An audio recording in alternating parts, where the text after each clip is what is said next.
Germ classes में आपका स्वागत है दोस्तों। जर्म क्लास में आज हम रीजनिंग में पढ़ेंगे वर्णमाला परीक्षण यानी अल्फाबेट टेस्ट के अंतर्गत टाइप 4। और टाइप 4 में क्या पढ़ेंगे हम, तो अंग्रेजी वर्णमाला को यदि क्रमबद्ध लिखा जाए और उसमें से आधे वर्णमाला को पलट दिया जाए तो आपसे सवाल पूछेगा। यानी कि ABCD को Z तक लिख दिया जाए, जिसमें से आधा ABCD को पलट दिया जाए, यानी कि A से लेके M तक आधा हुआ उसको पलट दिया जाए, यानी कि आधा ABCD को पलट दिया जाए और आधा को वैसे ही रहने दिया जाए, सीधा ही रहने दिया जाए, ज्यों का त्यों रहने दिया जाए, उसको नहीं पलटा जाए, तो उसको हम कहते हैं प्रथम अर्धांश। प्रथम अर्धांश मतलब पहला आधा हिस्सा, ABCD का पहला आधा हिस्सा यानी 1 से लेके 13 तक को पलट दिया जाए तो इस पे सवाल बनता है। वो कौन सा सवाल होता है, किस तरह का होता है, कैसे हल करेंगे, चलिए देखते हैं। तो ये है हमारा प्रथम अर्धांश पे आधारित सवाल। चलिए इसको हल करते हैं। कैसे हल करेंगे, क्वेश्चन कह रहा है कि प्रथम अर्धांश को पलट दिया जाए, यानी कि ABCD को Z तक लिख दिया जाए। ठीक है, तो ये क्रमबद्ध तरीके से हुआ। ये हमारा क्रमबद्ध तरीके से A से लेकर Z तक हम लिखते हैं सीधा, तो ये हमारा क्रमबद्ध तरीका होगा। ये क्या कह रहा है कि क्रमबद्ध तरीके से लिखा गया है, लेकिन प्रथम अर्धांश को, यानी कि प्रथम अर्धांश कितना होगा, यानी कि 1 से लेके 26 तक रहता है, जिसमें से आधे को पलट दिया गया है और आधे को नहीं पलटा गया है। तो आधा कितना होगा जी, तो A से लेके M तक ये आधा होगा और फिर N से लेके Z तक ये आधा हो गया। तो A से लेके M तक इसको प्रथम अर्धांश कहेंगे और N से लेके Z तक को द्वितीय अर्धांश कहेंगे। तो क्वेश्चन में कह रहा है कि प्रथम अर्धांश को बदलना है, द्वितीय अर्धांश को नहीं बदलना है। यानी कैसे बदलेगा, तो ये M, ये 13, 12, 11, 10, 9, 8, 7, 6, 5, 4, 3, 2, 1 ये हो गया हमारा, पलट दिया गया।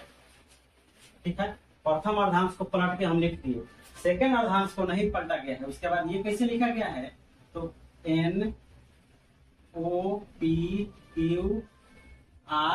ये सीधा लिखा गया है, द्वितीय अर्धांश नहीं पलटा है, प्रथम अर्धांश पलटा है। तो चलिए यहाँ पलट के लिख देते हैं।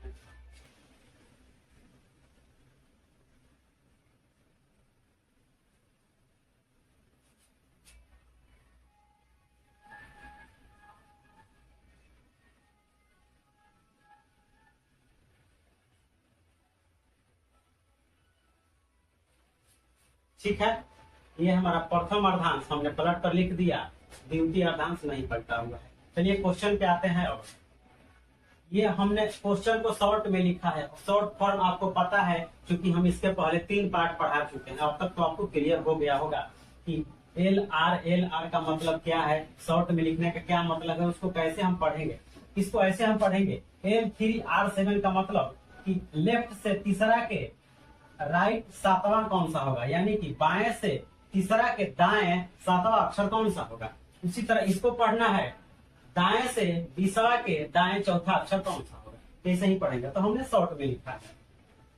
चलिए इसको बनाते कैसे हैं, अब देखिए L और R क्या करेंगे, अलग अलग जाति है यहाँ पे, तो यहाँ पे हम क्या करेंगे, प्लस करेंगे, यानी कि L3 और R7 कितना होगा, तो 10 हो जाएगा। और 10 क्या लिखेंगे हम यहाँ पे,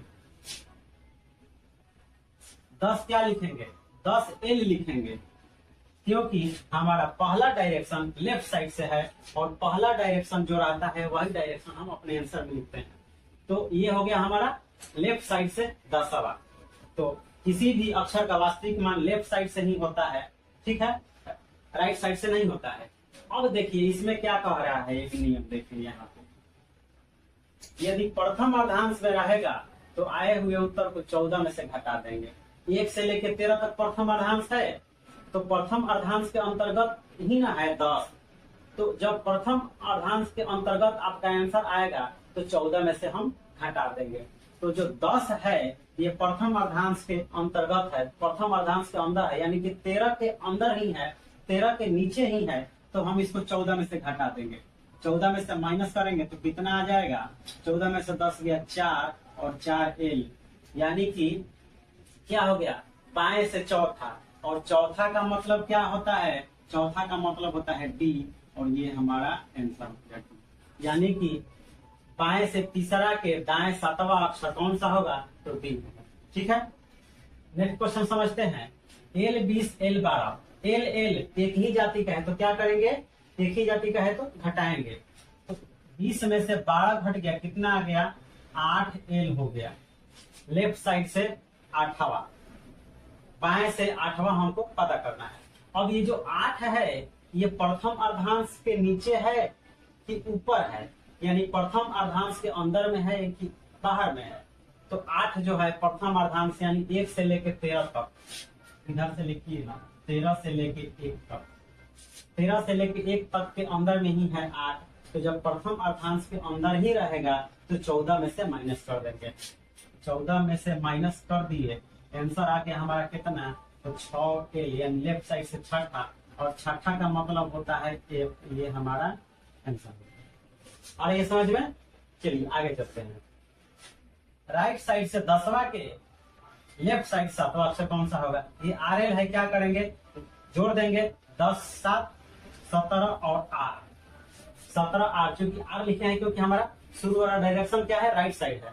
अब देखिए ना, ये राइट साइड से 17 आ गया। हमने बताया है इसके पहले वाले पार्ट में कि किसी भी अक्षर का वास्तविक मान राइट साइड से नहीं होता है, लेफ्ट साइड से होता है, यानी कि बाएं से होता है। क्योंकि हम कोई भी चीज बाएं से ही लिखते हैं, क ख ग लिखते हैं, ABCD लिखते हैं, कोई भी चीज लिखते हैं तो बाएं से लिखते हैं। तो किसी भी अक्षर का वास्तविक मान, जो ओरिजिनल मान होता है, वो बाएं साइड से होता है।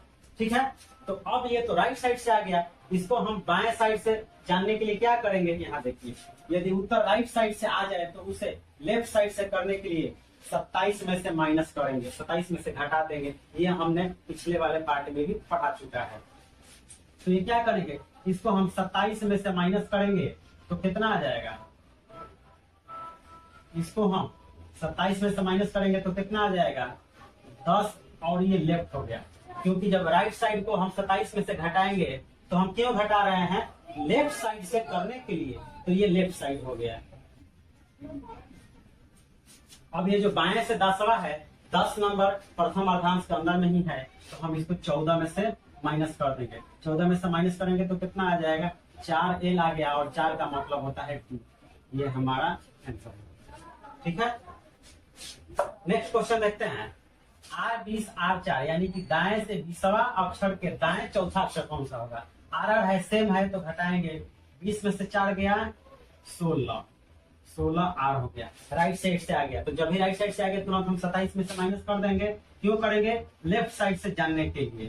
तो 7 में से 6 गया 1, 2 में से 1 गया 11, क्या होगा, L, 11L हुआ। और ये जो 11 है प्रथम अर्धांश के अंतर्गत है, तो हम 14 में से इसको माइनस कर देंगे, कितना आ जाएगा, तो 4 में से 1 गया 3, 3L हो गया, और 3 का मतलब क्या होता है, C होता है। ये हमारा आंसर हो सकता है। क्लियर है। 5वां क्वेश्चन देखते हैं। राइट साइड से 23वां है, इसमें एक ही डायरेक्शन है, केवल राइट साइड, राइट साइड से 23वां है। अब देखिए, तो जब राइट साइड से 23वां है, लेफ्ट साइड से तो है नहीं, तो हम इसको लेफ्ट साइड से करेंगे ना जी। तो लेफ्ट साइड से करने के लिए क्या करेंगे, 27 में से 23 को घटा देंगे तो कितना आ गया, 4 आ गया, और क्या होगा, लेफ्ट साइड से चौथा, यानी कि 4L हो गया, लेफ्ट साइड से आ गया। और अभी प्रथम अर्धांश के अंतर्गत है, तो इसको 14 में से माइनस कर देंगे, कितना आ गया, 10 आ गया, 10L, और 10 का मतलब होता है J। ये हमारा आंसर है।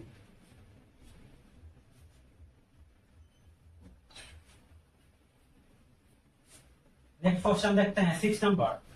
राइट साइड से 9वां है, तो क्या करेंगे, फिर हम 27 में से 9 को घटा देंगे, कितना आ जाएगा जी, 18L, 18L आ गया। अब देखिए यहाँ पे 18 का मतलब क्या होता है, R, ये हमारा R आंसर हो गया। अब आप पूछिए कि हमने यहाँ पे 18 को 14 में से क्यों घटाया, तो कैसे घटेगा, 14 में से 18, 14 में से तो 18 घटेगा नहीं। क्यों नहीं घटेगा, क्योंकि जो 18 है प्रथम अर्धांश को पार करके चला गया है। प्रथम अर्धांश कहाँ से कहाँ तक, 1 से लेके 13 तक थी ना, तो 18 कहाँ चला जाएगा, 13 के उस पार नहीं चला जाएगा, 14, 15, 16, 17, तब ना 18, इतना आगे चला गया है। तो प्रथम अर्धांश में तो ये आ नहीं रहा है, तो नहीं घटाएंगे। ये द्वितीय अर्धांश में चला गया है और द्वितीय अर्धांश नहीं पलटा गया है, द्वितीय अर्धांश जो का त्यों है। ठीक है, इसलिए जो 18 का मतलब आर हुआ और आर ही हमारा आंसर होगा। नेक्स्ट और लास्ट है, राइट साइड से 7वां है, तो फिर क्या करेंगे हम 27 में से माइनस करेंगे। 7 घट गया, कितना आ गया 20 और ये हो गया 20L। अब क्या 20 का मतलब क्या होता है टी, टी हमारा आंसर हो गया।